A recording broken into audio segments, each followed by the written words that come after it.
Well, we know that she has been in China since the 23rd of May and that she's leaving China tomorrow. So if she hasn't already been to Xinjiang, she's not going at all.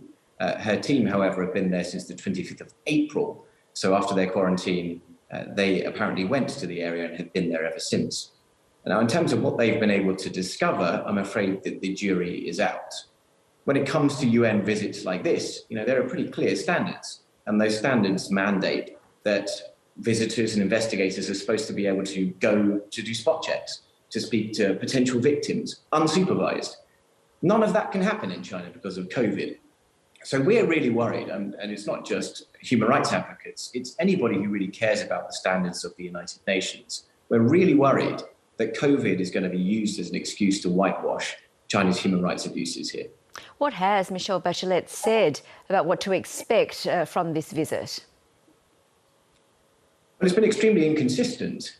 The Office of the High Commissioner for a long time has been sitting on a report that they produced and was ready to publish last December, but wasn't published into the situation in Xinjiang.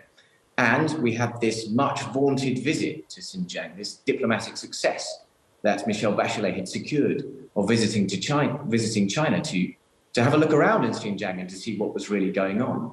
So this is kind of gone from what would have been an intrepid investigation to Operation Ostrich, where we're not going to learn anything at all about the situation in Xinjiang because of COVID regulations. We learned that today because she said, well, actually, this isn't an investigation anyway. Well, that's a stark contrast to what everybody was expecting at the beginning, and I think an indication of what's going to come out of this trip, which is not very much, sadly. Luke, how significant is it, though, that she's visiting at all? Well, it's significant, but sadly significant in the wrong sort of way. By allowing the standards of visits like these to be lowered because of COVID regulations, it sets a really worrying precedent for future visits to authoritarian states or people who are committing human rights abuses. It says to them, well, we've lowered the standards for China. Why not also lower the standards for other places where there might be human rights abuses ongoing? So that's really difficult. But I think the bigger concern is that for well over 5 years, but certainly for the last 2.5 to 3 years, researchers around the world have worked exceptionally hard in very difficult circumstances to raise the plight of Uyghurs and others in the northwest of China. This visit, instead of supporting all of their intrepid work, is likely to undermine it. And that's a terrible sadness and dereliction of duty on the part of the Office of the High Commissioner.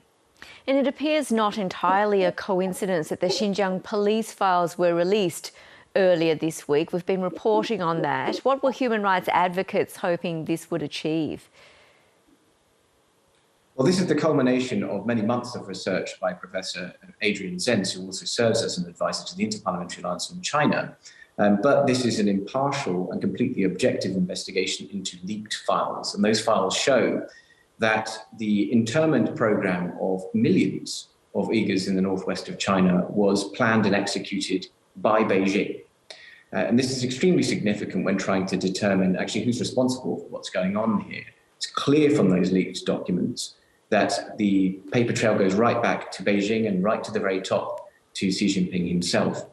So by releasing them at this time, they're trying to show that this visit, whatever comes out of it, cannot ignore the body of evidence, which is now so strong as to be almost unanswerable. We can't allow the UN High Commissioner to stick her head in the sand and to come away from this visit with nothing when there is such a strong body of evidence to the contrary. Well, indeed, she's been holding talks with President Xi Jinping.